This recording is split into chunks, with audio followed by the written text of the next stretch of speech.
Okay,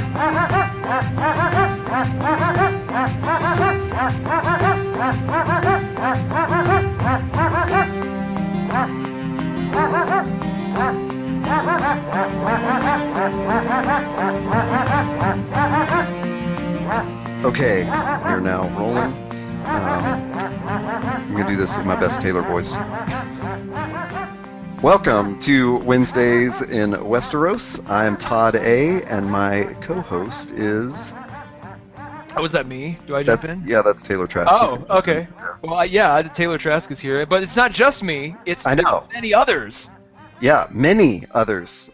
So we are doing a panel discussion wrap-up of Season 6 of Game of Thrones, and we are joined firstly by Emily Kelly from the Assembly of Geeks podcast, and also she does Wrong Button Media. I think, Emily, you can correct me if I'm wrong, I have no idea how we initially connected over Twitter, but I know that I was in your On a Geekly Basis column talking about geeky music 3 years ago. Yes, that's correct. Yes. And so, secondly, we have Fia Novak, who joined me for a podcast for the episode called The Broken Man, as well as her brother husband, Brian. That's a Lannister term, and a Targaryen term. Yeah, so Brian and Fia are both here, and Taylor Trask, of course. So we're just going to do a huge wrap-up of all things Season 6, and I'm going to do my best to keep Taylor and Brian in line. And we will try our best to stop you, sir. I know. Good luck. No. Well, actually, my fear is that that everyone will just be too quiet because you think I'm going to try to rein you in or something. So don't be too quiet. Yeah, speak up wherever I leave an emptiness. So let's start with the last episode, which Taylor and I discussed at length on Sunday night as soon as we finished watching it. So I just thought I'd throw this to Emily, Brian, and Fia. And the first thing I thought of talking about was, do you think Cersei miscalculated Tommen's reaction? Or did she just not care at that point? Did she think he was going to take this in stride? Emily, let's start with you. I mean, I think she did miscalculate a little bit. I definitely don't think she didn't care. She did all this in her mind to save herself, but also to save her child from embarrassment, or to she could have let him die in the Sept, but she didn't. So, but I definitely think she miscalculated how he'd react, and that's kind of on her because he's just a little fragile flower of a child, right? And is just not emotionally equipped to deal with any of that. And she left him alone, and no, I think it was a surprise to her as much as it was to the rest of us. Well, when I rewatched the episode, the moment where the mountain just turns around and walks out the door. It seems so crucial now, When I first watched it, I just thought, oh, he's done right now. But if he had stayed around, maybe this tragedy could have been averted, and then King Tommen's peaceful reign would have triumphed. Brian, Fia, do you have anything to add there? Well, I think that I think there was a bit of miscalculation, but I think that she had, when Marcella died or was killed, I think that she kind of wrote off her kids at that point. There was a changeover in her attitude where, oh yeah, this prophecy's coming true. Right. Tom's he's gonna die at some point, and yeah, she didn't actively send him to the Sept to get blown up, but when she finds out that he's dead, she also isn't on the floor screaming in a ball crying. She was just okay, show me him. Okay, this is done. It's almost like it became a self-fulfilling prophecy. She knew it was going to happen one way or another, and she had already kind of written him off in some way. It's horrible to say about your kid, but that's kind of what I took from it, because she didn't react in the way that, especially as a parent, that you would react no matter how many children you've lost. If you lost another one, you would, especially your last one, you would most likely be inconsolable, and she didn't even shed a tear at that point. Yeah. I think on the flip side of that, though, she probably she loves to have control of the situation, so she wanted to control that situation. I don't think for a second she thought that he was going to jump out a window. And I definitely believe that she wanted to see him, obviously for closure, but also to, kind of to, I don't know, just she seemed disappointed and frustrated at that moment. Like, she thought she had control. She took her son out of a situation which would have killed him. She killed everybody she despised, and now she's got the upper hand. He killed himself, and now the joke is back on her yet again in that moment, and I think that infuriated her. We'll get more on this in a second, I'm sure, but Emily says, does Cersei becoming sort of she's the queen of the Seven Kingdoms. Does that fit in with the ladies doing it for themselves in Westeros theme that we're going to talk about? Yeah, for sure. That is like a prime ladies doing it for themselves in Westeros material. I kind of wonder if she calculated the risk of losing Tommen there and just decided, like, if I'm in charge, it's okay. He's expendable. So. Can I jump in real quick on that? Of course, I don't want to get out of order or anything, but let me ask you this, because the biggest question I've had since that episode was, what was Jaime thinking? And I'm wondering more and more if there was sort of an odd sense of pride, but I think it's to me, after I watched it a couple more times, I think it was largely fear, and I think it was largely fear for his own self-preservation. Because I think now that she doesn't have any kids anymore, there's nothing to hold her back from doing anything. And that's just me, but I'm curious what everybody else on the panel thinks. Like, what was that interaction between those two? Because you could have read it any number of ways. I took it as him. I think what you're saying is right. I think he was a little bit like, holy shit, like, she's gone off the deep end. I don't think I can control her. Anything I do will really affect what she's going to do moving forward. She's now the queen. She's clearly taken some really drastic steps while I was gone. And he's probably maybe even scared that he's going to have to do something about it, like what he did with the whole Mad King thing. It's like, am I going to have to take an action against my sister / wife or whatever? Someone that he's professed a great deal of love for, and obviously he's kind of focused on. So he was coming back with the intention of, okay, I've done what I needed to do.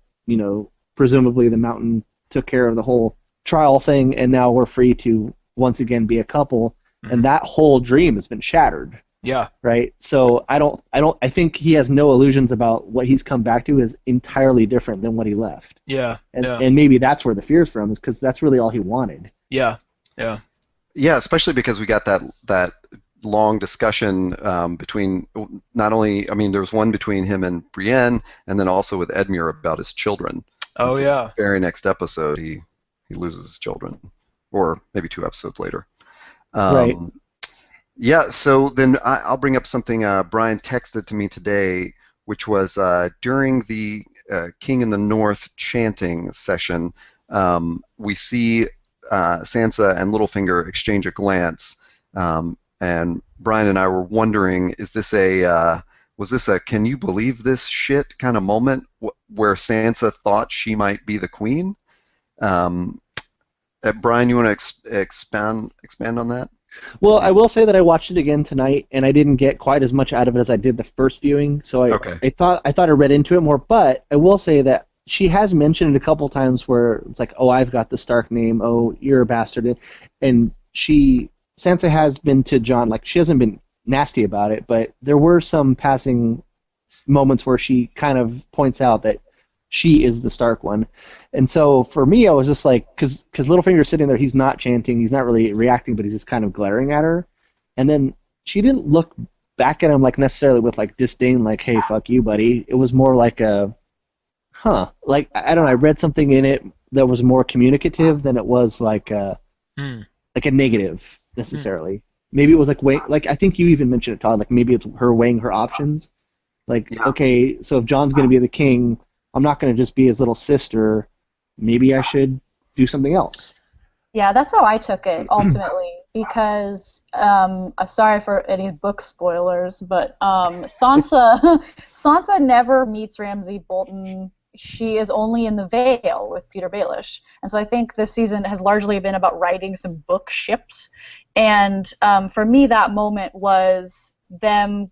She's looking at Peter, understanding like, wow, this is a guy who like really wants power and understands power, and if I want power, maybe I should reassess with him.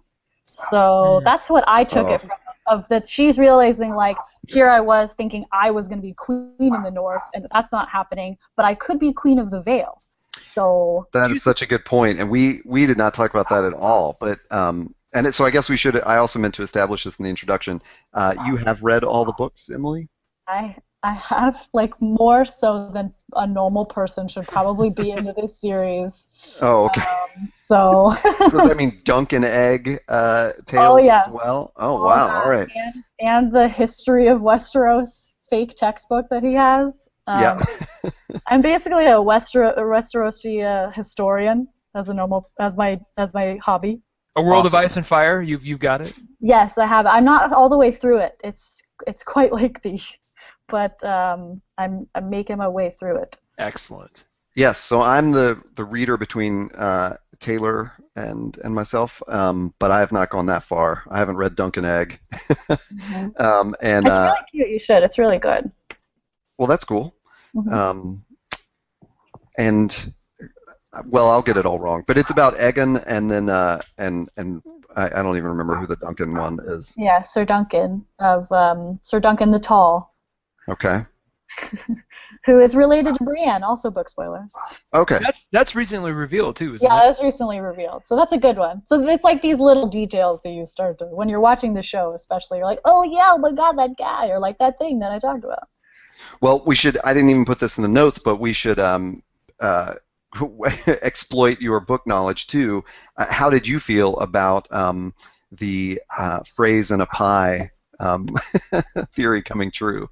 Oh, I mean, I actually really liked the way that it turned out in this series to bring Arya back, and it was kind of more of like a tasty sort of revenge that Arya got to do it, and not Lord Tasty, get it? Not intended. Because in the books, it's Lord Manderley, whose sons, or one son at least, died at the Red Wedding. And so it's never like really, like, he doesn't come out and say that it's a Frey's kids or Frey's grandkids or whichever it is that he is eating in the pie, but it's sort of heavily implied that that's what it is. But I actually preferred the way they did it on the show. It felt more organic, and it was very satisfying for sure. Cool. And then I've got it because so Brian and Fia participated in the podcast with me on The Broken Man, where Arya gets stabbed repeatedly after taking a stroll in broad daylight and loudly announcing her plans to travel without her sword. And Fia and Brian were both. Well, Fia, I mean, we didn't talk after that was wrapped up in the next episode, but I think both you and Brian said, if she just sort of puts a Band-Aid on it and keeps fighting, I'm going to be really annoyed. Did seeing her kill Walder Frey, did that kind of make it all better for you? I mean, did that make up for that? 100%, yes. I mean, just the look on her face and her, statement of, I want this to be the last face you see before you die. It was fantastic. I'm like, okay, you're all good in my book. I felt she redeemed herself. Good. I think we also talked on that podcast about the loose ends that we'd been seeing, which I think was sort of it was sort of caused because they were rushing narratives ahead to try to catch everybody up and move the chess pieces around. But I also think this whole season, there were a couple episodes, notwithstanding, but this whole season was about tying up loose ends. And Absolutely. So yeah, I felt like that Arya storyline got the ending that we wanted it to get eventually. Yeah, incredible amounts of closure this season. Felt so excited about all the loops they kept closing. I'm like, thank you. I feel like my time invested in this show is finally paying off, because last season was a head scratcher. I'm like, I don't know if I can stay with this much longer. Do you think they honestly took that fan feedback to heart? Because I think everybody was, well, most everybody was in the same boat. Had to have, yes. Yeah, absolutely. It's like, it was just so much redemption and revenge all in like one big lovely package. It was perfect every episode. So absolutely, because it was the polar opposite last season. It was just like one kind of cliffhanger into the next episode that didn't really accomplish much, kind of just kept building on a story, and you didn't feel any kind of, period at the end of the sentence, so to speak. It just kept going on and on. So this it was so gratifying. I loved it. Well, do you guys think that season 5 was a big dragging of the feet, though? Like, maybe I don't. After seeing this season and after knowing what the first 4 seasons were like, and very, very good and positive, I just wonder if their hands were tied a little bit and they kind of made do with the little they had, because they were trying to see if George R. R. Martin was going to get his damn book out or not, and if they should reveal things that went past it or if they should not. And I think they were maybe stuck a little bit. Does anybody agree with that? I would say, given what we've seen this season and how good they've been, and let's be honest though, a lot of that is on the responsibility of the directors that they parsed out too. So it's not just Benioff and Weiss. But like, given how good they are now and how good we've seen them in the past, I would actually buy into that a little bit, because it's not like they just intentionally were bad for and not every episode was bad. I mean, Hard Home was great. We had the shiny moments, but like I would buy into that a lot more, given what we've seen this season. Just seeing the massive quick rebound that they made. Right. Yeah, what was your take on that, Emily? Yeah, I think they were dragging their feet. Like, going into season 4 and 5, they were like, "Oh, this book's gonna come out like so soon, like in the next year, I will know." But now it hasn't, and like maybe it never will. So I think they were trying to like fill season 5 with some plots from like previous books, or like some weird dumb plots that make no sense. And so season 6, I think they finally got this, like, the levees broke. Like, the book is not coming out. We're in uncharted territory, basically, except for a few things like the King's Moot with the Ironborn. And they're just like, let's just go with it and, like, try to figure it out. And, like I said, try to write some of the book ships to steer the show in the direction it's supposed to go. Because they know how it ends. They know who lives and who dies. George R. R. Martin still consults on the show.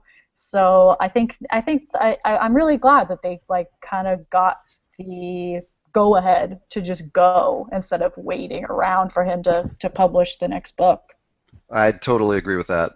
I don't know how everyone else feels, but it definitely feels like they stepped on the gas this season.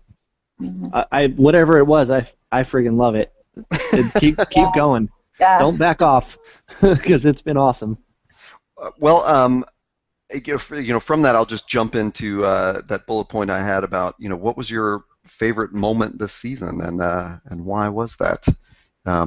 Brian, what was your favorite moment? For me, easily, hands down, has to be Ramsay Bolton getting his face eaten, because if anybody knows anything about me, my favorite theme for movies or anything is vengeance. Like, if you haven't seen Man on Fire with Denzel Washington, just go watch it. It's awesome. I thought you were going to say your favorite theme was face eating. No. Well, I mean, sure, if it's part of vengeance. But I love when really, really bad people in fiction or whatever get their just due at some point or other. So when the dog was kind of slowly creeping up to his face and he was still like, hey, he's not going to do anything, and then he just ripped his whole face apart, I was literally jumping in my living room, cheering, fist pumping, high-fiving Fia, like running around like I was watching a sporting event. He really was. No exaggeration. I was like, sit down. Well, this is why we're married, because it was mine too. It was just so fantastic. We were both like, is this happening? This is amazing. We've been waiting so long for something to happen to him. He was just such a awful character, like Joffrey, and you wanted something to happen, and it just was so amazing when, it was a tag team effort between Jon Snow, when Jon Snow just snapped and started punching the shit out of him. And I was like, thank you. So he all of a sudden turned into a super badass, and then Sansa's like finishes him off with the whole, putting him in the whole dog cage area, and I was like, oh my gosh, you too, where have you been all this time? It was just a pure moment of just perfection for the show. I was so excited. Speaking of dogs wanting to bite faces off. Well, it was such a good example of them doing something we kind of knew was going to happen, not necessarily the dog face eating, but Ramsay getting killed. Whereas like Joffrey, some of those deaths were just so shocking and unexpected that I thought Game of Thrones was getting a little too used to those unexpected moments, and they were trying to surprise us with every death. But the Ramsay one was like just a good example of like them drawing it out, and we all kind of saw it coming, and it was still satisfying. And well, you brought up the Joffrey death too, and like as a viewer who loves vengeance, that was good, but it wasn't great, because what I wanted more than life itself, I wanted Joffrey to know his death was coming and to beg like a bitch for his life. That's what I wanted. Somebody to have a sword trained on him. Yeah, like I wanted somebody to have a sword at his neck, and he was like, no, I'm just kidding, like please. Make him pee himself a little bit. So like in a medical sense he suffered, but like psychologically he didn't suffer nearly as much as I had hoped. So this was a lot more satisfying. We're the two psychos that watch the show over here. We're like, death. It was just so great. I don't know if everybody else agrees, but I was so happy. They, just like Brian said, they drew it out. He was so smug in the beginning, and he's, out there, taunting them and basically saying, you guys don't have a chance, and my dogs are hungry, and it was perfect. They really structured that whole scene and that storyline beautifully. I was happy. And he clearly didn't think he was going to die, right? I mean, is that what you guys took? He thought they were not going to execute him. The way I took it, until the dogs literally ate him. There was a moment of fear on his face. I get that, but when he was talking to her, he was like, our time together is going to come to an end. But I don't think he meant like you're going to kill me. I think he meant like, well, I'm going to be your prisoner. You're going to leave. We're not going to talk to each other. Like, I don't think that he had an expectation of actually dying until the dogs started coming to him and looked like they were going to, do something. That's how I like that you've picked out this moment, because also in that podcast with me, you both mentioned how much you wanted to see Ramsay die. So I'm glad that there was some fulfillment for you in this season. Emily, how about you? What was your favorite moment from the season? I had a lot there. I mean, this season was so incredible, but and I'll talk about the ladies later. But so I think really my favorite scene was finally the confirmation of R plus L plus J, of revealing Jon's parentage. I mean, and it was so simple and beautifully done also. So I really appreciated that, and of course they didn't say totally, like they didn't lay it out for us because it's Game of Thrones. They have to keep some secrets, but the way that they did it with Lyanna and then the baby opening his eyes and his brown eyes and then cutting to Jon, I'm like my tears are streaming down my face watching this, and but I was like this. My reaction to him being finally revealed to be Lyanna's son was the same as when Ramsay got his face bit off. Like, we're on oh my god! Yeah, like years. I've known about this theory for years, and it's the granddaddy of Game of Thrones theories. And so I'm just so glad finally that we can, and all those Robert truthers can suck it, because it's not true. Hey, are you sad that you learned about it on the show and not in the book since you are such a big book fan? Well, I mean, like, it's not totally, again, it's sort of more hinted at in the books. I mean, if you read pretty closely, and like, as soon as you know the theory, you can't unknow it. Like, you read the books, and so you're muttering to yourself, like, he's not even his son. You're not even your sister, like, or you're just like, I just mutter under my breath every episode, like, Secret Targaryen, Secret Targaryen. So, I mean, yeah, it was kind of, it's coming. I knew it was coming, but it was still super satisfying to see it on screen, and especially in the way they did it. So I'm glad we can get it out of the way now and just focus on Jon being the second or third head of the dragon and just get this Targaryen ship rolling. Did you derive a little bit of that satisfaction just from seeing the Tower of Joy scene with Bran and the Three-Eyed Raven really early in the season?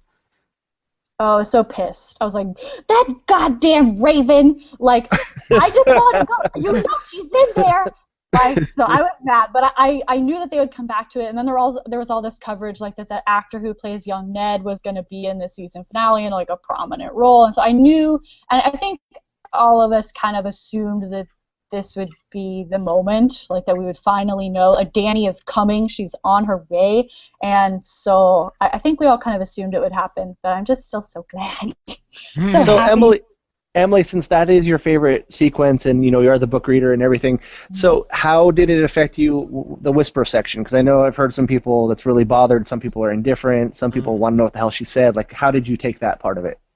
Oh, I mean, again, like I said, they have to keep some secrets because I'm sure they'll reveal later that it was Rhaegar was the dad. So, but I was I did a tweet after the episode where I'm just so looking forward to the news coverage tomorrow about some Reddit lip reader figuring out what she said. That's funny you would mention that. Yeah, I googled, I couldn't find anything. Yeah, it's exactly. Oh, so somebody did lip read. Yeah, they lip read that what Jon's real name is, what she whispers to Ned. She starts to say his name is, and so the lip reader says that his real name is Jaehaerys, I believe.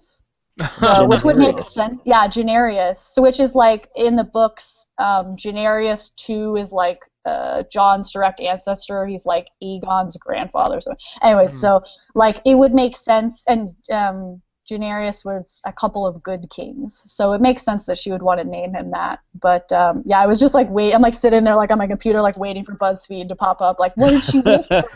Yeah. Well, one of the reasons Taylor and I were delayed in recording the other night was because I kept hitting rewind during that section. But and then Brian, did you try it with the closed captioning on? I actually didn't try it myself, but I read somewhere that if you did put it on, it just said whispers. So yeah, I gave up on it. Yeah, I had the captioning on. It just said whispers. I was like, God damn it. I've heard that if you play it backwards, it says John Lennon is Jesus. So take that what you will. Taylor, can you pick out a favorite moment, Taylor, from the whole season? It's a toss-up. It's a toss-up. I would have had a definitive single answer until Sunday, and now it's a toss-up between two. The amazing 20-minute sequence that we got at the beginning of that episode with the burning of the sept, and just everything about that. And I would say that's tied with, for me, and just like y'all, I was doing the fist pumping, tears in my eyes kind of thing, bizarrely enough at the King's Moot on Pike.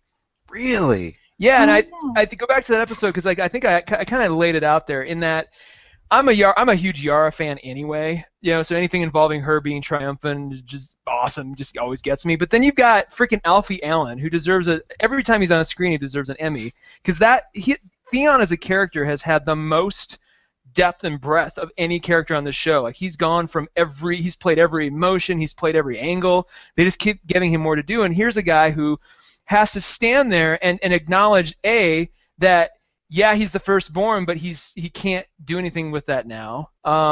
B, the last time he gave an inspirational speech, it did not go well for him in any way. And C, his sister still doesn't trust that he's got her best interest in mind. So he's got to somehow convey all of that and get past all that in just that short period of time. And he does it beautifully, only to have freaking Euron bail in like seconds later and go, that was great and all, but guess what? I have an actual plan, and his plan made a lot of sense. So it was just like, it was such a roller coaster of emotion, and just for the first time ever, I cared a hell of a lot about Pike, and just everything that was going on. So that moment I didn't expect it, and it just really, it still sits with me when we're all said and done. That was such a highlight for me. I can't believe I'm the only one to say Hodor. That was the biggest moment to me, and another. If I'd been in a room with people, I would have been slapping them 5, and they would have been so confused at why I was doing that. But I just thought that was such a satisfying, end to his arc and explanation of his character, and like, just everything about it was so great. And I was really happy that he wasn't proven to have warped into a horse. Yeah. Oh my god, that was the worst fan theory ever. Was that a real fan theory? I thought I was pretty versed in lore, and that I've never heard that before. No, and I honestly got fan theory fatigue this season, because it's just like, and it's Good point. Sometimes you guys, he just got kicked in the head with a horse. It's not anything else. Like there's so much of like fan theories are just, but it could be this, and it's like, no, he really is just, he got nailed in the head with a horse. You guys, like, that's why he's sort of. I mean, it ended up not being exactly that, but still, yes, that was a fan theory, and it was terrible. I adored that entire episode. There's so much was revealed. Part of me, though, is a little bitter, and this is just me. It's nothing to do with the show or anybody else, but I'm a little bitter that Mira wasn't revealed to somehow be Jon's twin, or somehow more important than she was. Speaking of fan theories. Well, I say that because if she had been, it kind of would have been the cherry on top of that scene of like, oh my God, here you've got Mira, screaming out, hold the door, and getting Bran to safety, and oh, by the way, she's way more important than we thought she was, and it's just like it. So for some reason, that the fact that she, and I'm assuming, won't be revealed to be anything other than just a cool, kick-ass, aid to Bran. I don't know, but that again, you're right. That was this is the problem with season 6. It's like we're swimming in too many amazing options for everything. Like it's where last season we're like, yeah, hard home, and that's basically it. This season's like, oh, geez, there's this, and we got spoiled, y'all. Well, I'm going to use your mention of Mira to segue into some of the major points from the season, because what Taylor and I have talked about on other episodes is how everyone who's surviving is going to have some role to play, and I just want to throw this out there. Brian and Fia and I talked about it on our episode, but that reintroduction of the Hound. Well, Emily, we don't know how you feel about that. I've talked to everyone else here. Personally, I'm like a Hound fan. I love him. He's ridiculous and deep down a sweet guy, obviously. And he just curses, and I love it. So I'm really glad to see him back in the books. I can't remember, gosh, if you actually see him. You just kind of hear rumors like there's a guy like wreaking havoc on people in a Hound helmet. And I think his reintroduction serves a really cool purpose, if not a less cool purpose than it could be, because now you've seen him with Benric Dondarrion of the Brotherhood Without Banners, and so in the books, the Brotherhood Without Banners are run by Lady Stoneheart, which is a resurrected Catelyn Stark. Spoilers, and so I think by sorry, I keep You're supposed to say spoilers before you say the thing. Yes, sorry. I feel like the book's been out, the theory's out there. Yeah, but, I know. So I'm interested because they haven't introduced her, and I don't think they will. I think they've actually kind of taken Arya will kind of fall into that role of like this avenger of the people who have hurt her and her family. And so I think it'll be really cool if they get to team up with the Brotherhood Without Banners and then just sort of start to be like these little vigilante people. Yeah. And of course, I'm so excited because now the Clegane Bowl could still happen. And I need it to happen. Speaking of crazy fan theories. I love it, though. I will say this, Todd. I think for next season, I'm going to back off my obsessive researching because some of that stuff does cloud the way you watch it. I mean, not sort of. It totally clouds the way you see things because I saw the Hound come back and I'm like, okay, how are they going to get him to King's Landing to fight the Hound or to fight the Mountain? Like that's the only thing I was thinking of. Mm. Whereas Fia, who doesn't subscribe to that stuff, who doesn't look into it, who just watches the show and that's it, and that's awesome. She was like, yeah, cool. I'm glad he's back. Let's see what he does. Like, there's no preemptive need to be obsessed about like how the hell are they going to get him to be in King's Landing for this trial. Like that's all I was thinking about. And I don't know, like looking back on it, I would have rather have just been like, huh, cool, the Hound's back. That's crazy. Now what happens? I think I'm going to back off a little. I think there's an element of surprise that's interesting and fun about watching the show too. So Right, I don't exactly. want to start to kind of pollute the waters with Sure. all of this hypothetical, scenarios all over the place. How does that contribute to my experience watching the show? And I don't have time for that shit. So Can I take a? All Can I you con- summer children. Can I get back to Yeah. I want to conduct an informal poll real quick. Are there any, Fia, are you aware of any of the other sort of big things out there, or have you stayed pretty pure in terms of your fan theory connections? completely pure. I don't The know only thing anything. she knows about is what I've told her.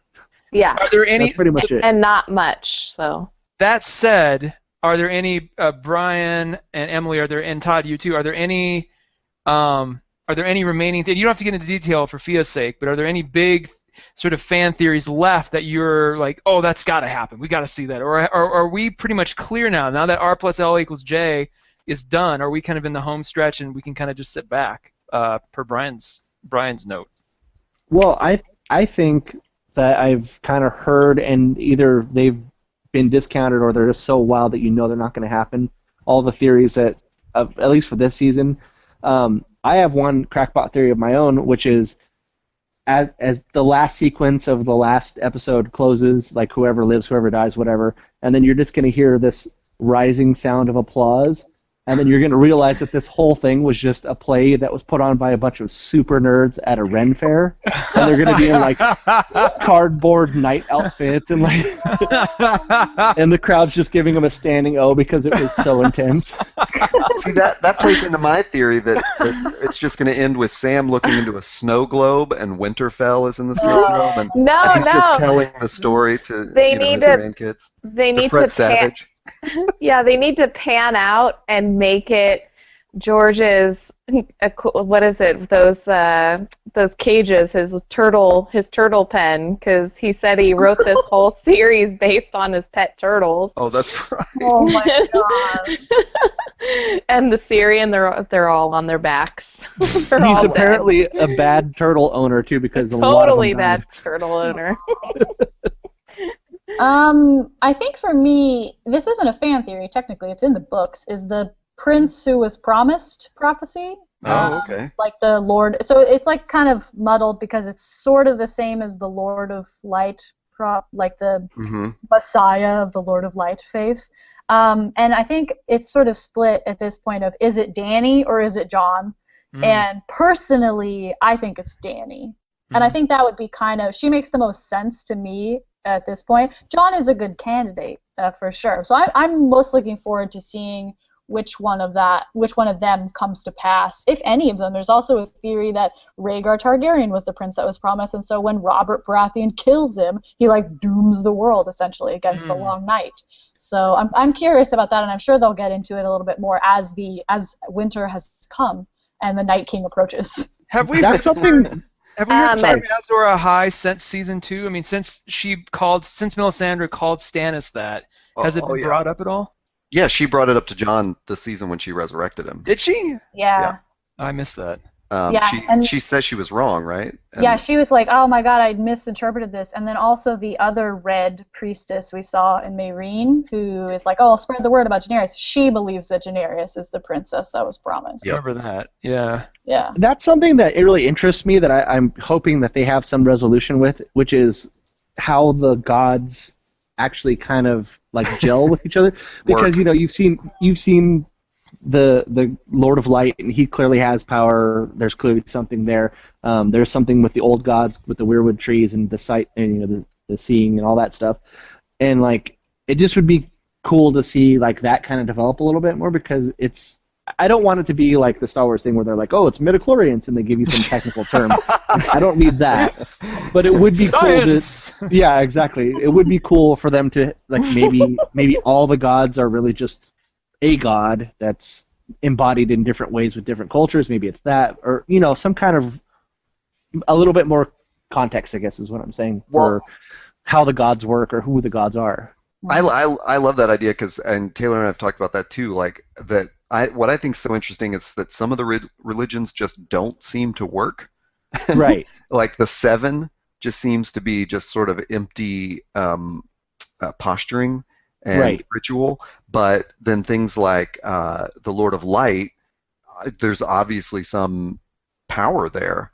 And then Emily, you can correct me if I'm wrong, but what I got from the books was that the old gods and the weirwood trees are tied to the three-eyed raven and that role. So there really is like a magic working through the old gods as well.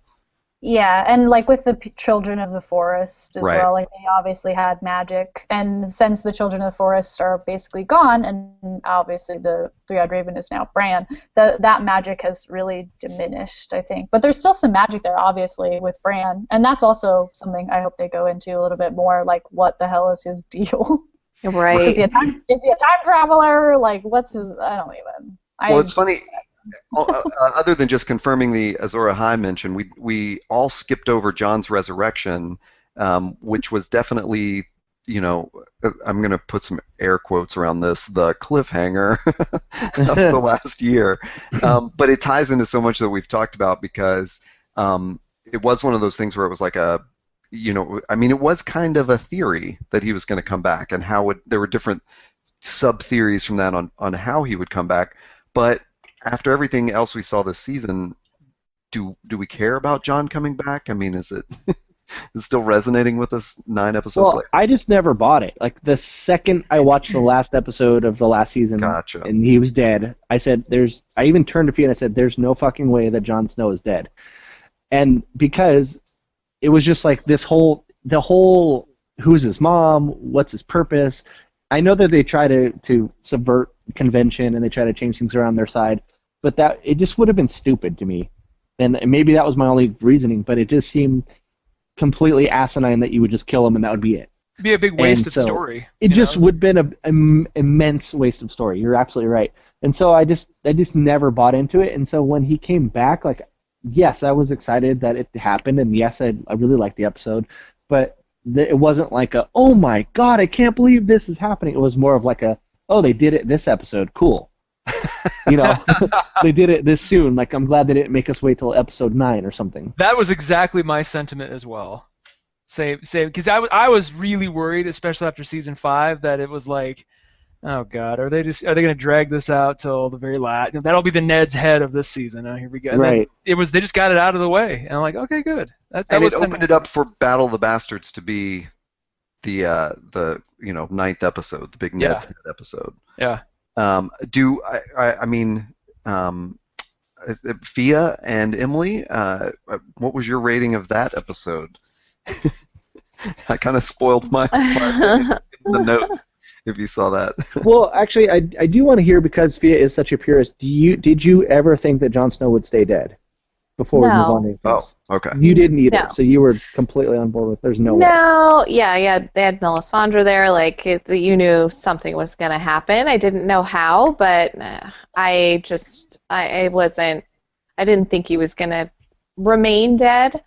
I don't know. His resurrection was weirdly anticlimactic for me. I didn't feel like it was a big, riveting, powerful moment, considering it was such a big character that was killed off. So, and I'm sure it's because they got it out of the way so quickly, but that was my only thing. It's kind of like, oh, he's dead for 5 minutes. Oh, just kidding, he's alive again, and moving on. So I didn't really feel much of the effect of his death or him coming back. It wasn't a big moment for me per se, but I'm glad that they brought him back, and I was worried a couple episodes in that he was going to revert to his kind of mousy, semi-scared Scared eyes Jon Snow, and he totally redeemed himself. Well, I'm sorry, I skipped ahead to the Battle of the Bastards. Emily, what was your take on Jon's resurrection? I mean, as a book reader, did you buy it for a second that he was dead? No, to be honest, at first, like, because it happens in the books, and so Yeah. I knew it was coming, but it was sort of one of those moments to, like, seeing it on screen where it was like, oh my god, like, but I didn't buy it. I just knew how important he was, like, to the overall story, Right. as a secret Targaryen, and just, like, who he is as a person and his journey and stuff. So I didn't buy it, and it's like, spent, like, you know, a year fighting with people on the internet, like, you guys are idiots, like, he's coming back, like, stop whining. Well- But I honestly wish they had done it, because they've made us wait so long, excuse me, and had dragged it out and made him lie and all these things. It was so dumb that it was like, I wish they had stabbed him and we saw that. And then basically all of the stuff with Davos and the Red Lady with Melisandre, I wish that had been in the same episode as when he had first Right. died. That I feel like it would have been more satisfying and more a better cliffhanger if at the end of season 5 she's doing the chants and then he wakes up and that's the end of season 5. That's such a good idea. If we just saw that body sit up and then the Yeah. closing credits rolled, yeah. Yeah. That would That would have been great. Yeah. Can I just say real? Oh, go ahead. Sorry. I didn't even buy it in the book. I mean, I No. remember reading that, and I wish I still had a copy of the text because our friend Meg and I were reading the book at basically the same time, and she told me one night, she was like, yeah, I finished it last night, so I told her, like, I'm reading the last chapter or whatever chapter it happens in, and, you know, I just sent her this what the fuck text. Yeah. And she was like, I know, right? And so we had a conversation at that moment of like, well, obviously this isn't going to last. You know, and that was whatever 4 years ago or something. So it was funny to see it play out with viewers who also did not buy it for a second. Let's just look at the fact real quick that Jon was stabbed 7, 8 times, probably more. In the stomach for sure. I'm just gonna say Arya might be Azor Ahai because she self-resurrected at least 3 times and took out the Termawaif. And just like there's no other Termawafer. the Termawafer, yeah. Oh, I love that. Hashtag Termawafer.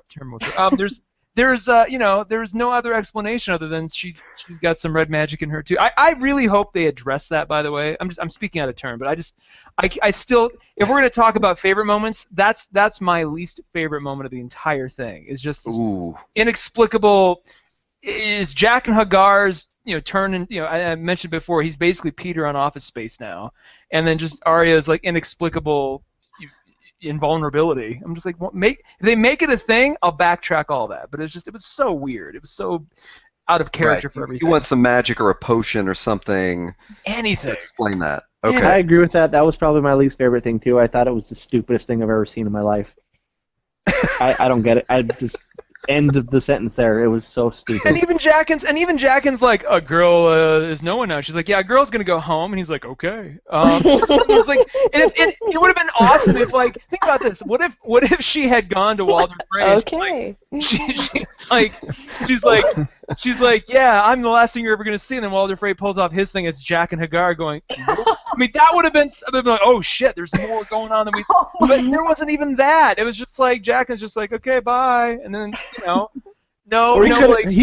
He could have said, like, why was a girl walking around in broad daylight announcing her plans and sightseeing? I thought I trained you a lot better than this. What the fuck are you doing? What was that line we saw, Taylor, in the Wired article that was like, a man is very chill with the outcome of this scene. Jaqen just sort of accepts that Arya is, rejecting all of his training. Maybe we're mispronouncing his name. Maybe it's Jamaican Hagar, and he had just smoked a big old... Hey, you know what? That I will take that as an explanation because ever since he got back to Braavos, like he was all like, Jack Sparrow and running around and adventure. Yeah. And then he gets back to the House of Black and White. He's just kind of like, okay, whatever, man. He's all, it's cool, you can leave. I'm just really high right now. I don't know what I'm doing. He always wanders off inexplicably, and then you never know where he goes, and it's He looks like a stoner. I'd buy it. Yeah. Yeah. Well, there's no segue possible to get us back from Jamaican Yes, Hagar. mission accomplished. To to me, Jamaica. I had such a great segue from John to the Battle of the Bastards. They had to resurrect him to make that battle happen. So that's just where I'm going to awkwardly jump to. I mean, I think visually that was the greatest episode, and I don't want to taint your opinion of it, but I would like to hear what everyone thought about that episode, the Battle of the Bastards, and that battle specifically. You got to kick it to someone, or else we're all going to talk over each other. Go, Todd. Okay, Emily. Yes, it was an incredible episode for sure. And just like from a practical standpoint, I mean, 80 horses, practical stunts, green, rubber swords. I love it. I freaking love it. like in this age of CGI battles, like it was amazing. And I just, especially like so much of it was so, I mean, almost like it was hard to watch because it was so realistic of like all the the mountain of bodies and like John getting suffocated under people's trampling feet, like the whole thing. It was like I knew Ramsay was not gonna make it out of this. I didn't know if it was gonna be on the battlefield because he's a little punk ass bitch, but excuse my French. But just like overall, it was just such a sense of urgency and a desperate war-like. It was so good, and so so all the props to the horse people, the horse coordinator, horse master, that's what she's called, and the stunt coordinators and all the stunt performers, and of course Kit Harington too did a lot of his own stunts. So it was just really, really good, and also it was like that first taste of Sansa being Lady Sansa, of just when she goes to Ramsay, if you're gonna die tomorrow, sleep well, and just rides off. I'm just like, yes, Queen, yes. I'm like, Lady Mormont leans in and goes, I told you to say that. Well done. Oh my God, yes. Also, Lady Mormont, of just her. She was only on screen in Battle of the Bastards for like 2 seconds, but her little gangster stank face. Oh my God, that's yes. We've been calling it the resting bitch face of Lyanna Mormont. She has like more swagger than any child I've ever encountered in my whole life. So no. Yeah. Oh, which was totally fulfilled in this last episode when she puts all these old crusty lords of the north in their place. Yeah. That was so amazing. And also on your women of the ladies doing it for themselves in Westeros, that Battle of the Bastards also had this amazing Daenerys. I mean, it was like half Daenerys too. Oh yes, of course. Oh gosh, I forgot that was in the same episode. Oh my God, yeah. Of her, like when she like just shows up on these dragons, and when she's talking to the slave owners, and they're like, okay, blah blah blah, you can surrender, and like we'll kill you and whatever, and it's like, she's like, excuse me, sorry, 1 second. No, we're talking about you. And I can't hear you over the flapping of my dragon's wings. Like she had one of my favorite lines in the whole series, where they're like, your reign is at an end, and she just like bitch faces them, and she's just like, my reign has just begun. It was perfect, and this burns their ships, and they just die and leave. That again, too, was really, really fantastic, and I'll talk more about the ladies doing it for themselves, but that was a really good part of the episode too. Well, it was also the triumphant return of the Tyrion that we love. Oh yes. Like he was such just a non-starter, and then all of a sudden he's like, oh, and by the way, tell everybody that we whooped your ass. Like I was like, oh, Tyrion, what's up? Where have you been? I'm so glad you said that, because I have been getting so much shit on IO9 and from various friends of mine going, Tyrion's been great this whole time. I'm like, what show have you been watching? No, like, what? Opposite of that. Opposite. He's been awful. He's been, nothing. I think you brought it up in the podcast we did, Fia. Like, you were just like, what the fuck is he doing? He's doing nothing. Where's Tyrion? You know what I think, by the way, to get off on a tangent again. And this is a conversation I had today with my friend Tyler, who just binge watched all 60 hours of the show. Holy shit! It was a feat to behold. But we were talking, and he made a great point. He said Tyrion is at his best when he has a cudgel or an antagonist to fight against. So think about it. In season 2, he had Joffrey, he had Cersei. Eventually, he had Tywin to fight against. Once he got to Meereen, there was really nobody to fight, to rally against or to try to like outsmart or outmaneuver. So he just kind of was bleh. And I wonder, with Cersei being queen now, does he have that back in spades? Is he going to be his ultimate best because now his sister is his chief enemy? Right. Well, that's a good point. And the other angle I look at is I don't want him to just turn into another man that's in love with her and following her for no good reason. A Like, Davos. I don't know, man. You No. might have a little bit of that. I saw some adoration in his eyes, and I think Fia mentioned it too, that she was seeing the same thing. So I don't know. well, and that's Jorah, and that's Barristan Selmy, and Dario, and I mean everybody just seems to meet Daenerys and pledge their sword and their life to her. I mean, why wouldn't you? I mean, like, she's beautiful and amazing and kicks ass and has 3 goddamn dragons. Like, Hey, I would be in awe of her, too. she tamed the mighty Khal Drogo. Don't forget too. Exactly. I can't argue with that logic, Emily, but I guess I had more of a critique to that in like season 1 where I was like, I don't get it. She's just getting dragged around. But yeah, now she's definitely reaching her peak, I guess, on her grind. So to the moment, one of the moments that Fia mentioned when I put out the call for moments from the season was Daenerys murdering all the cows or calls? How are we gonna say that? What was this? Fia, was that like a effective moment for you for Daenerys?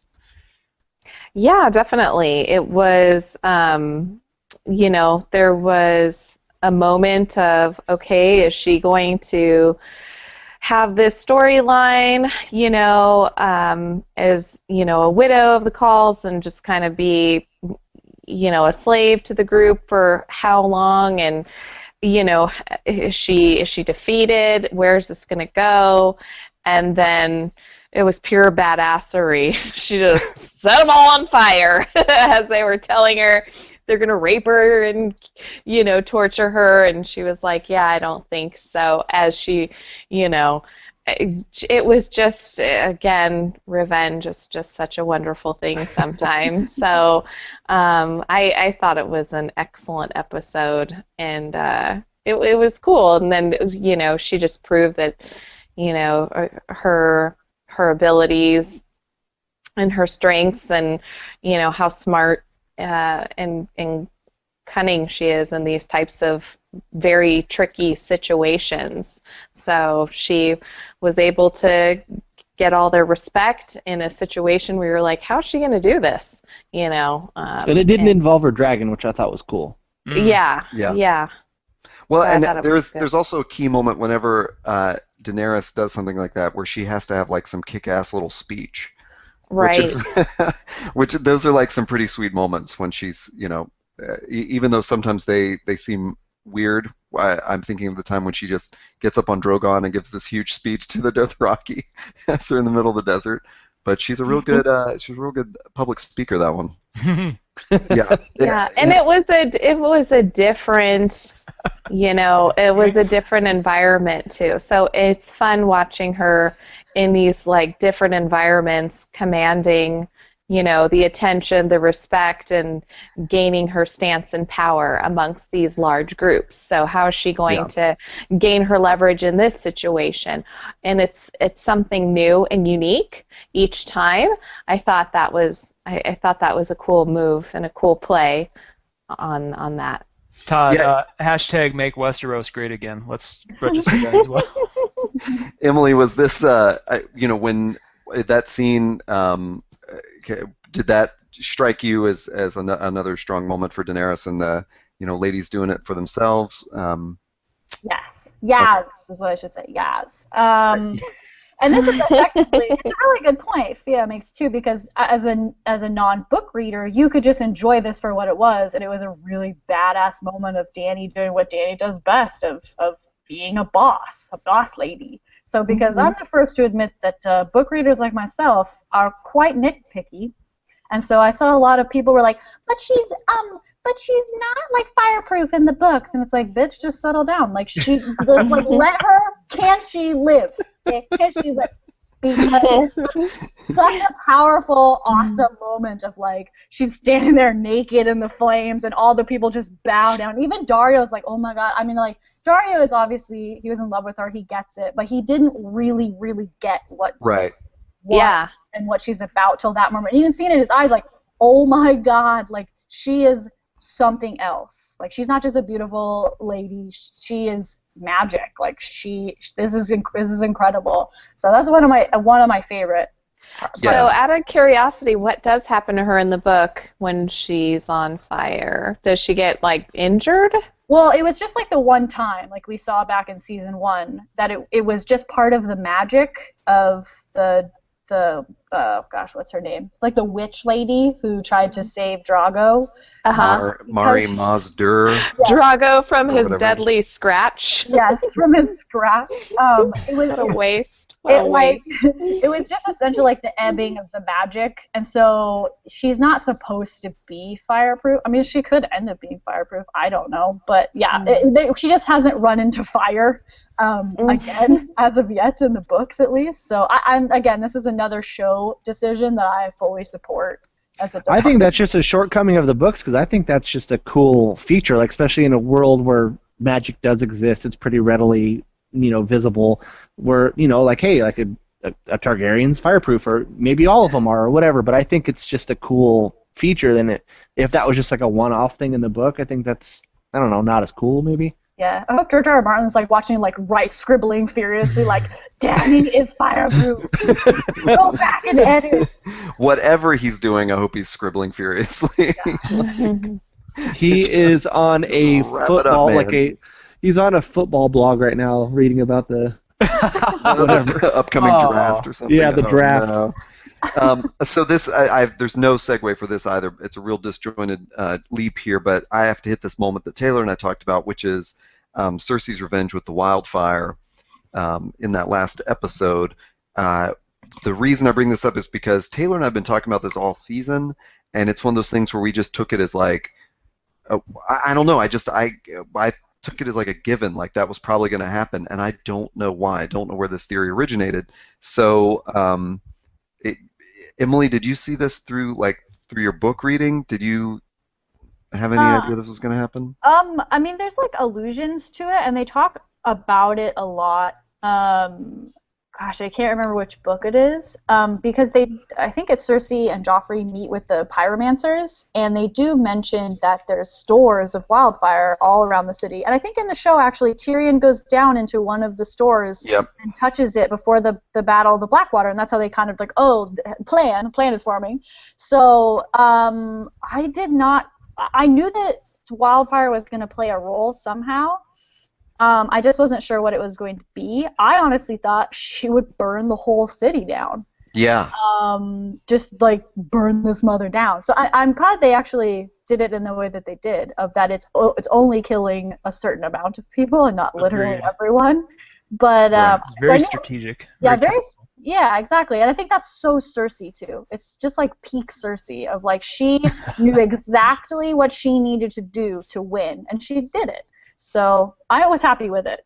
I'm not even sad. Fia, as the show purist, did you have any idea that was going to happen? Not at all, not whatsoever. I was like, what's that fluorescent green shit? And Brian's like, oh. I'm like, is that, yeah, rewatching Ghostbusters. No, but it was interesting. Ghostbusters 2. Yeah,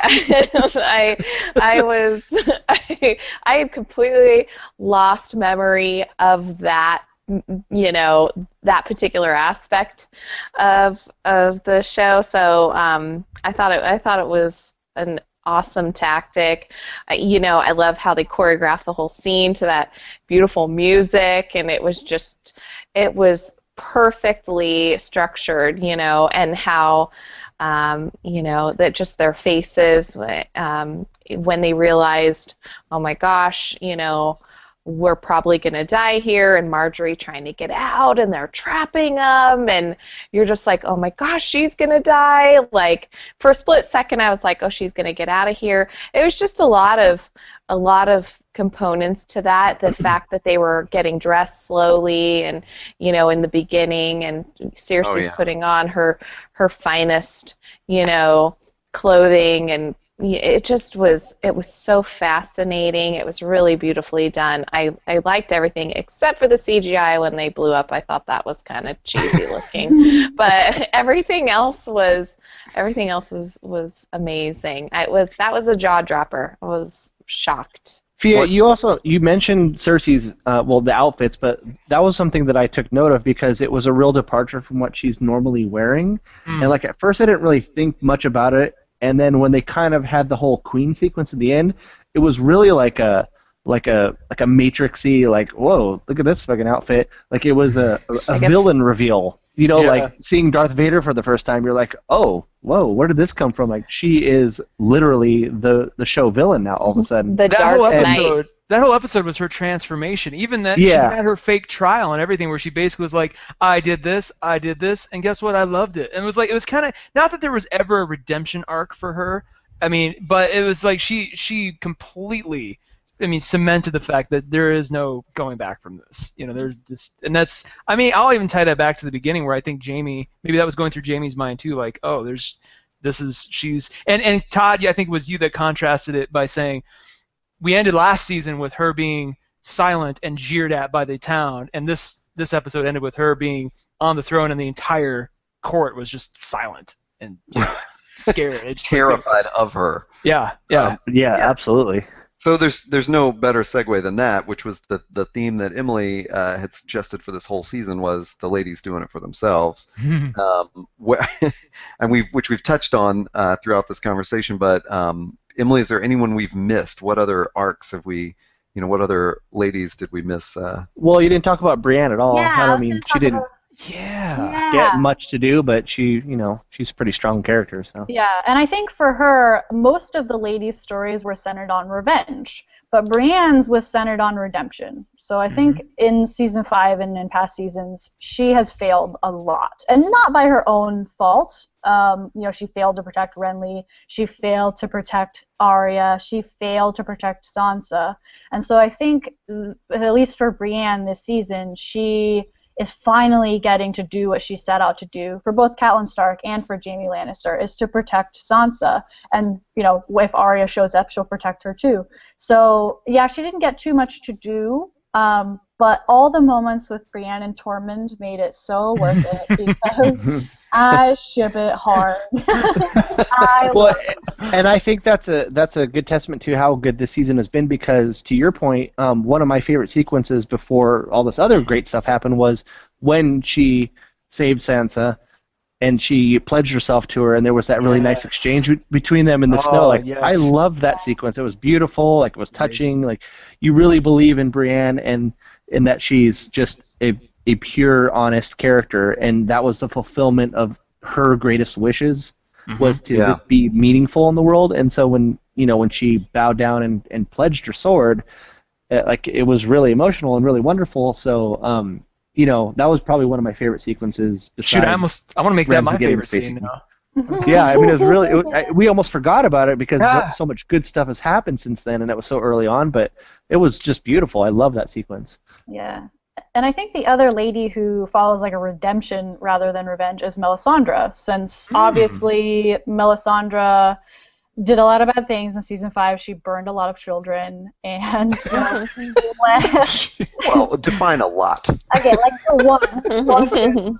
And then basically led an army to its death because of the things that she said were going to happen that didn't happen. So I think with resurrecting Jon and then kind of taking a step back, like admitting that she's not always right and she's not always confident in her powers and in the Lord of Light, really, she got a little redemption. Obviously, Davos is still pissed, as he should be. And so I'm not really sure where she'll go from here. I'm sure we'll see her again. This is not the last time. I thought it was interesting how she got a little choked up when she said that she was wrong from this last episode. I don't know if anybody else caught that, but I thought that was interesting because she's always been so stoic and like absolutely certain about everything she said. Mhm. And since then, she's been kind of way more humbled. But like that was the first time I've ever seen her really like kind of crack, and like she was almost kind of getting teary-eyed for a second. Well, That said, there's no redemption for burning a child. Sorry, end of story. Yeah. She cut her head off. it's so interesting that you say that though, because so the first episode from the season was called The Red Woman, and the Yeah. big reveal in it was her taking off her the jewel that Oh, Right. right. keeps the glamour going, that makes her look like a young woman. And we all, I think, probably expressed when that episode was over, like, that was crazy. We saw her as a really frail older lady, Right. and not this strong, powerful, clothed, woman who was so self-possessed and everything. She looked really, really vulnerable in that moment. And then the season kind of ended with her being vulnerable. Mm-hmm. Yeah, for sure. And it's a good other side to her. And I think that's also a running theme with the ladies, especially Cersei, Sansa, and Arya. Of at the end of season 5, largely they were without power. Mhm. Without Yeah. agency, without dignity for Sansa and Cersei. And so to end season 6 with Cersei on the Iron Throne, Sansa basically responsible for taking back Winterfell, and Arya cutting off a girl's face and then killing Walder Frey, was so good. It was just so good, and it's especially for Sansa, in my opinion. Like, as someone who read the books and watched the show throughout all the seasons, did any of us think like that little bratty, shallow Princess Sansa would watch a guy get his face eaten off by a dog? No. No. Like she would scream and go, ew, oh my Yeah, God. like she And wouldn't run. go near the dogs. Like, No. so it's been really awesome to see the evolution of characters, and Dany too. I mean, Dany has had a more upwards or a more steady progression of what a badass she is, and I think especially after season 5 was really, really rough on the female characters, and I actually had to stop watching for a few weeks in season 5 because I was very disturbed. And especially with Sansa marrying Ramsay Bolton, and it was very hard. So I'm really glad, and I hope they did. I like to think it's in the show notes that they did listen to fan criticism, and I like to think too that George R.R. Martin probably had some criticism as well, because he did. He was very public with the fact that he didn't envision that for Sansa. Right. So I'm glad that I hope that was it, or at least. That they took it into consideration. But again, the moments with them would not have been as satisfying without the bad moments. Without. I was just going to ask if you felt that back validated, because I think that was I even mentioned that last season when we were just doing the odd Game of Thrones episode last season. I'm like, if we get some kind of redemption story out of this, I'll forgive it a little more. It was hard in the moment to take anything that happened to Sansa as something that could prove positive later. But do you feel like, can you back validate some or all of that, seeing where they've ended up this season? Yeah, it's just really hard.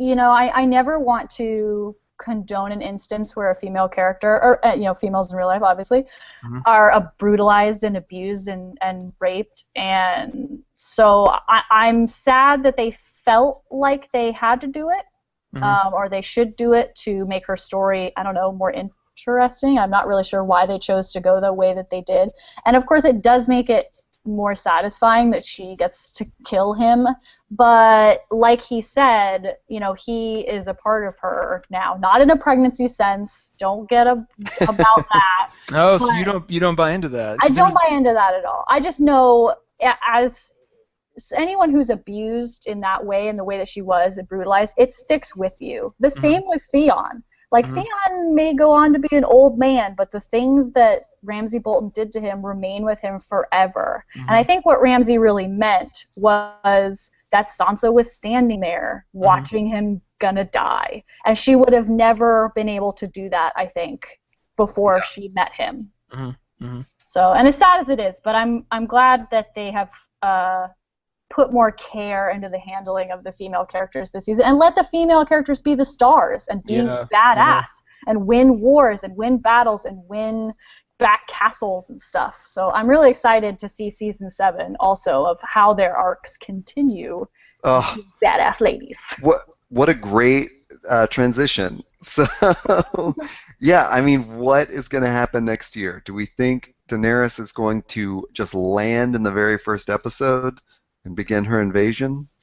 Well, let's look at it. They confirmed, was it today or yesterday, that there are 15 episodes max for the rest of the whole series, and they're probably going to split that down the middle. So we're looking at 6 or 7 next season, 6 or 7. I think no, they're confirmed for 7 next season, and then I think there's like 6 or 7 after that the following season. So it's in some ways it's good because we've seen the speed at which they're willing to tell the story.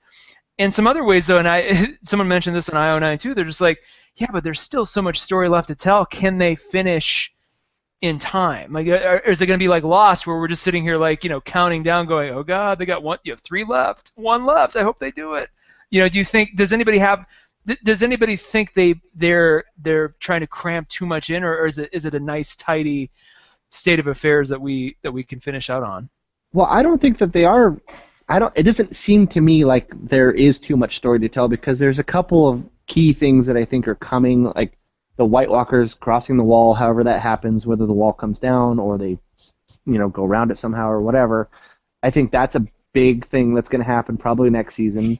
And then just finally Dany getting out of fucking Marine and into Westeros is the other thing, so that, there's going to be a conflict when she arrives, and then the conflict with the White Walkers, and then the two are going to converge and probably be the last season where it's everybody versus the White Walkers, and that's kind of the But end they haven't spent a lot of time yet. I mean, we got more this season than we've ever gotten, but we don't really know anything about the White Walkers other than that they, the original ones were men once.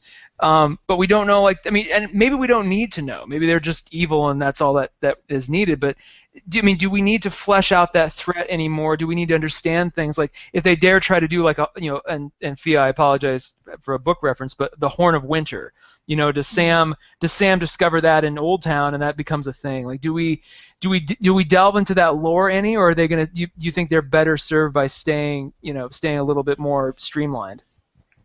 I mean, I hope that they don't try to shoot off too much too far and get too in-depth with any one story, because I think it's too late in the game to, they shouldn't introduce any more characters. They shouldn't give us too much backstory of anybody else, because I think we should be, like you just said, streamlining. Somebody said efficiency is coming or whatever, where they're just starting to, people are dying off and whatever, and then we get to that end game where it's like the last 5 people standing versus the White Walkers, or however it plays out. I think it should be, becoming more of a pintail where it's pinching down to a point.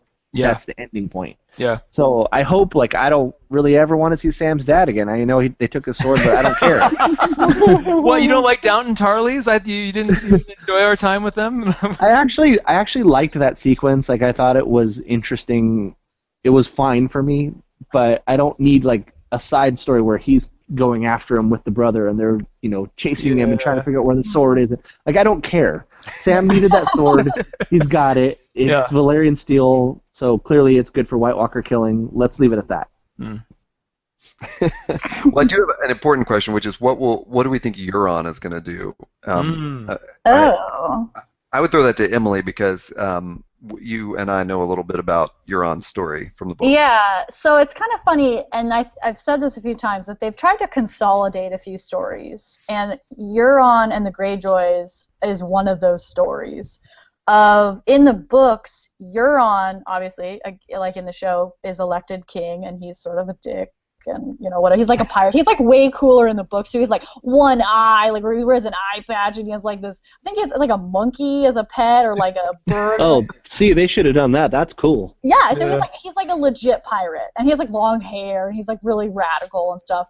And so in the books, he's the one that is I'm gonna go get Daenerys. I'm gonna propose to her. In the show, he's ruder about it, but so essentially his story is that I'm gonna go team up with this lady and we'll take back Westeros. But obviously Yara and Theon are doing that now, and I much prefer that because Yara is awesome and Theon's very good.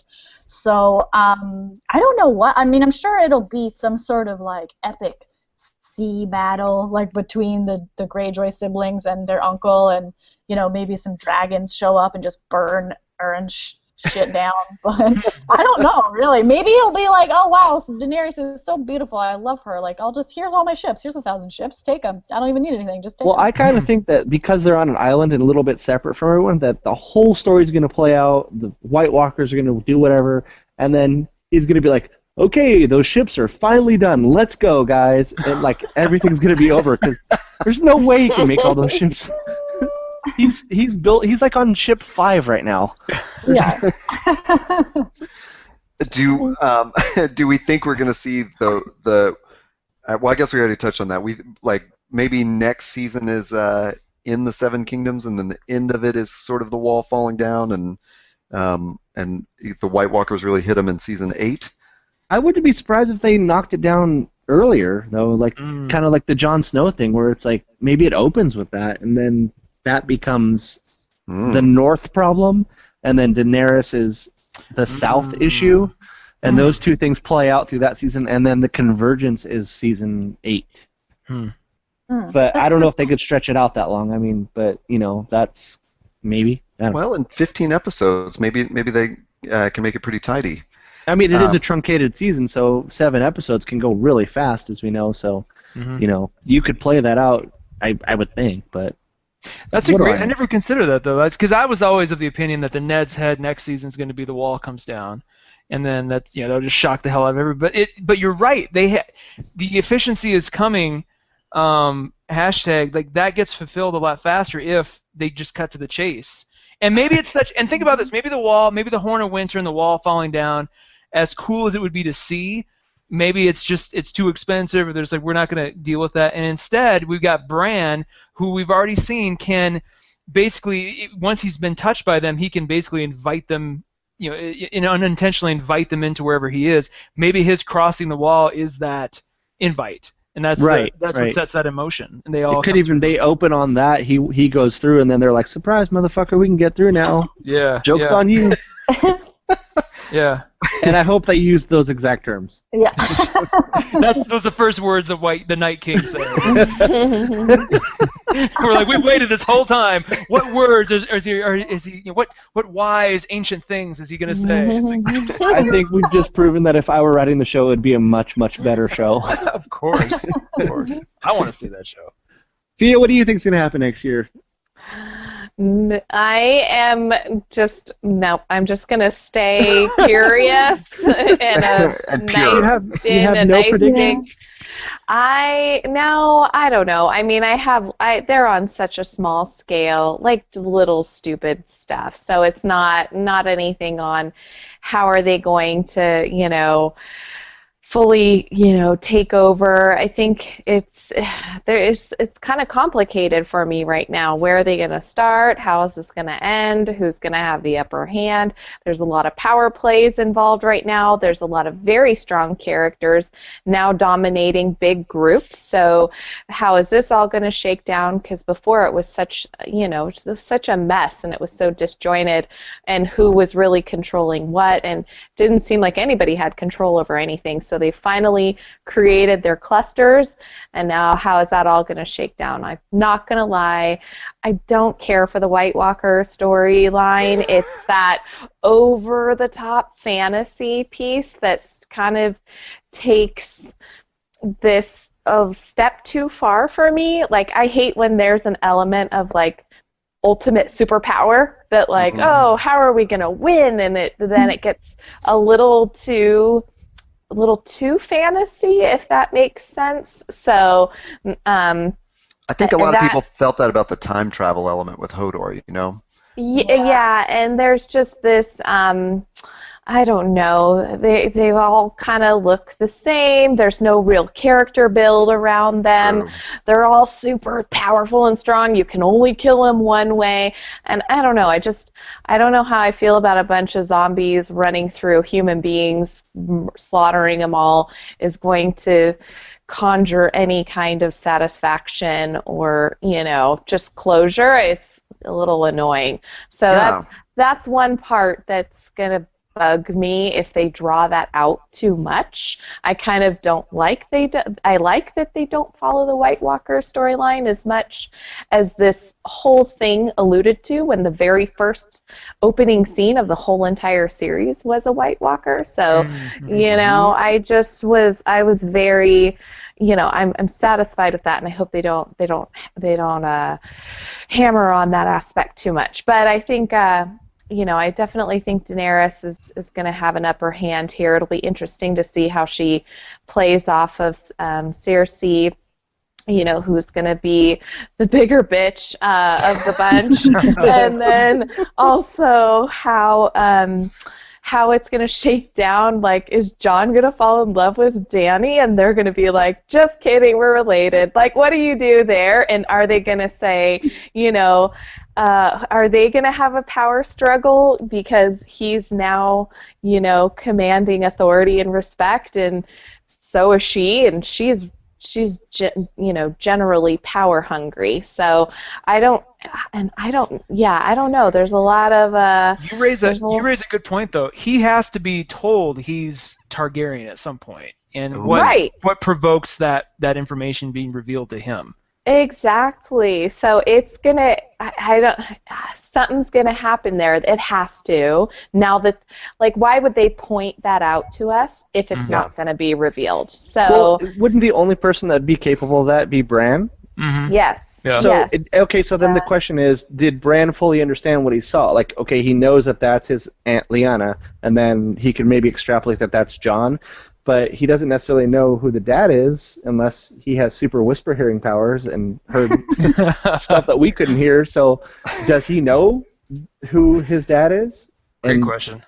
Would he be? I mean, I guess you could kind of assume because she was supposedly kidnapped. There'll probably be another episode, and there'll be some dialogue with him, and that, you know, that'll be exposed if he understands it or not. But I don't know. I don't think they would waste their time going there with that storyline if they're not going to open it up again, you know, have him realize or be told the truth. Like another follow-up vision or something, maybe. And then you know, Dany and Jon are going to have this alliance, and then it's going to be challenged with, okay, no, who's really in charge here, when they realize there's a common denominator between them.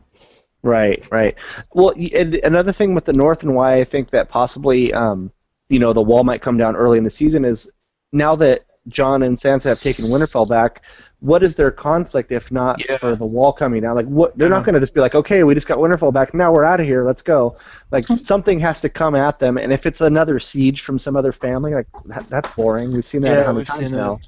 I don't need to see, like, the remnants of the Bolton family or whoever's left coming with, hey, we want that back. Like, that's dumb. Well, and they've proven that they don't really like to rehash those things more than once. Yeah, so I would think that it's got to be the wall and the White Walker. You know, otherwise they're just Jon's just gonna be sitting there like brooding. Like, what else does he do? I guess is the question. I'm a fan of that. I like that. Yeah, that's a good point. It's a really good point. Yeah, and I had some book question for you, Emily, and I totally forgot what it was just now. Oh, I was going to make a comment because I am a really firm believer in this Jon and Dany alliance for a lot of reasons. But the main reason is that for his whole life, Jon has not felt like a part of a family. And like especially once he learns that he's a secret Targaryen, I think really he will fully understand his place in the world and who he is, and I think he'll look to Dany as this family he never had, and I think they'll kind of look to each other as that they had their families essentially taken from them, and that they can rally around that of these people took our family from us.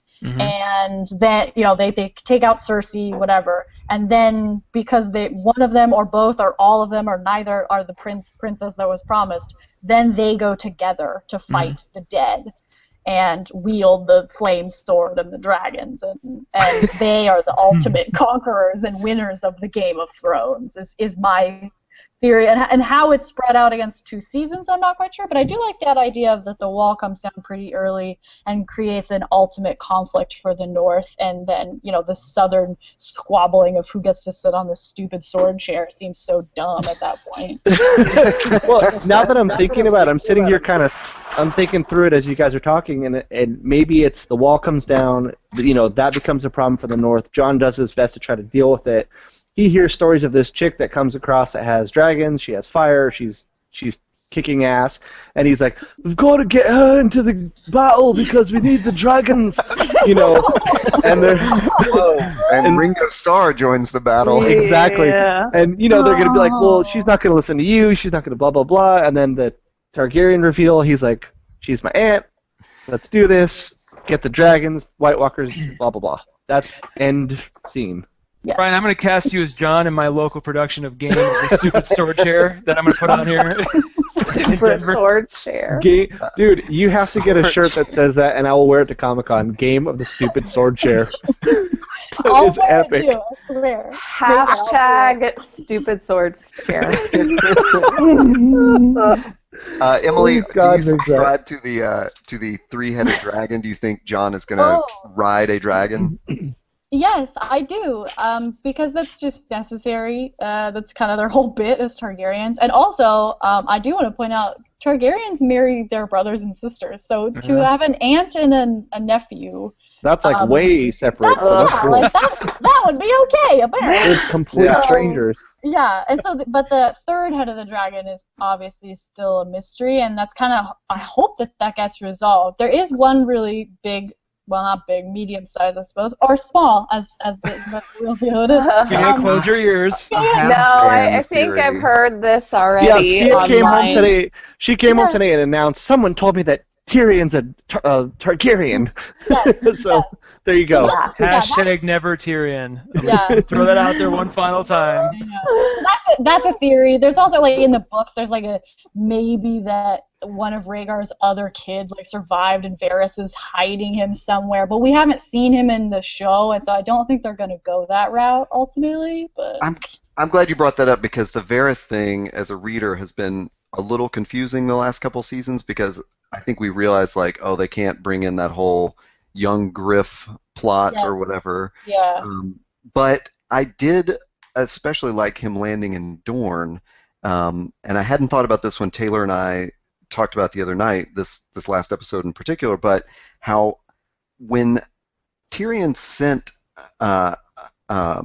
Myrcella to Dorne originally, he constructed this plot where he told several people that he was sending her to a different kingdom, and then he knew whoever ratted him out to Cersei would be the person he couldn't trust, and it was This is in the book? No, this was in season 2 or whatever. show. when- Oh, I just don't in the remember. show. Okay. So Cersei comes to him and said, I heard you're shipping my daughter off to Dorne, and he knows that Varys is the one who ratted on him. But it's possible that Varys did that on purpose to sort of bring this whole Dornish Targaryen alliance together right then. Maybe they planted the seed back in season 2 is what I'm suggesting, that Varys was really controlling it all. Can Varys just be the third dragon? Because that would be fucking awesome. He can't do that. He's a merman. I would love to see his bald head flying on a dragon shooting fire everywhere. That Yeah. would be so awesome. That would be super cool, because we really don't know. I mean, to be honest, and especially what Melisandre, or no, the other Red Woman said to him about when he got his jump Right, cut off yeah. as a Yeah, child. there's some mystery. Yep, Yeah, that's right. he heard a whisper in the flames, and maybe it was telling him you're a secret Targaryen. Well, he just You're sort of gonna looked at her run a like dragon. he just sort of looked at her like a confused kitten too. He didn't say anything. He just what? And he's like, what? He's like, what the hell? Well, we have blown through our tight hour podcast, but I have one really important question to ask everybody. Will we ever see Hot Pie again? It's very similar. Do we think that Brienne and Pod on their rowboat are going to find Gendry in his rowboat? Mm. And then they're gonna Well, play this- chicken? Yeah, the game of rowboats. I guess That's nobody- another shirt. I will wear a Game of Rowboats shirt. It's going to be like medieval times on rowboats. Rowboat Well, jousting. Was there anything that you wanted to see this season that did not happen. Brian, go. Dude, I'll end it this way. Every time there's an end episode of a season, I always hit my fist into the ground and say, son of a bitch, it's going to be, 13, 14 months before I see another episode, and I'm angry. This time, I was like, damn, but then I was like, God, that was satisfying, and I haven't really been stressed about it. So this, I think, proves what a wonderful season this was. Fia, anything from you? No, I agree. I think it's been perfectly done. But I actually don't agree. I hate the gap between seasons. Oh, it's so long. It's like, well, why do I feel like I'm American Idol is constantly on and everything else is constantly running year round? But like the best shows are a year apart. It's infuriating. Emily, was there anything you wanted to see that didn't happen? Yeah, I really wanted to see Lady Stoneheart. She's so cool, man. She doesn't even talk. She just like hangs people. Like it would have been cool, but I get why they didn't include her, and it's fine. But yeah, I totally agree with Brian and Fia. Of like, again, like usually I'm like, God, mother, why is this so long? Why is this so expensive? Like, but this I'm like, cool. Like I'm excited. Like I'm pissed I still have to wait a year, but I do feel like, wow, this is like my first like sigh of relief. Like this is everything I could have hoped for in a season for all the characters I love and all the characters that I hated. So this was so good. Taylor, how about you? I second Brian. I think if anything, I'm seriously You're like forcing Brian at this point. It's the first time they put this wonderful bow around it, like we talked about in the last episode. Yeah. Part of me almost wonders too if Benioff and Weiss weren't sort of in the background going, all right, you assholes, take this. Are you happy now? Are you going to be happy for a year while we do? Shut up, finally. Yeah, because it just felt like, oh, okay, and like everybody's kind of like gone about their day, and it's like we'll hang out until they're ready to go again. You better give us Lady Stoneheart. Well, how about this instead? Eat his face. Dog eat his face. We're like, okay, we're fine. Never mind. Well, I totally agree with everybody. That was, and Taylor and I said that in our episode the other night, that was like the first time that a season ended where I felt satisfied with the whole ending. And so, yeah, I can't say there was anything I wanted to see that didn't happen. I really thought Lady Stoneheart was going to make an appearance, but I know. But that's okay. I'm okay as well that it didn't happen. So that's going to be my wrap up right there. This you all so much for joining me and Taylor. Yeah. This was super fun. This was fun. We got to do more of these. And next time I'll let Taylor be the moderator so he can try to keep it to the right hour. No. I think next time we should just go for a 6-hour window because I could talk all night long like this. He really could. Yeah, so the traditional way we end this is that we plug ourselves. Emily, I promised I would let you plug away, so go for it. Oh, yes. So as we mentioned in the beginning of the show, I'm a co-host on the Assembly of Geeks podcast, which you can view or listen to on Wednesdays on iTunes and the Assembly of Geek website, and among other places. You can find me on Twitter and Instagram at @EmilyKelly, and you can also find me on YouTube on occasion if you just search for Wrong Button Media. Awesome. Brian and Fia, do either of you have public projects you would like to hype or just talk about your children or anything like that? Yes, you can find me walking around the Comic-Con floor wearing a shirt that says Game of the Stupid Sword Chair. So if you see that dude, say hi. Yes. Taylor, I'll pitch it to you. As always, I'm at Taylor Trask, TaylorTrask, on Twitter and wherever you find podcasts or listen to toddandtaylor.com, etc., etc. And I am at HeyToddA on Twitter. And again, thank you all for joining us. That was super fun. We should probably just do a summer Game of Thrones rewatch where we talk about it every other week. But for those of you listening at home or in your car on your phone or whatever, if you want to do a rewatch and go back through Wednesday in Westeros, you can have that accompaniment of our podcast because we now have a preview and a full season and a wrap up. So Taylor and I feel pretty accomplished about that. Let's just hope this records. That'll be the punchline. Is when I when I email you all later No, tonight, don't I'm like, even you'll never believe this. Say that. Don't even suggest that. All right. I'm down for a redo.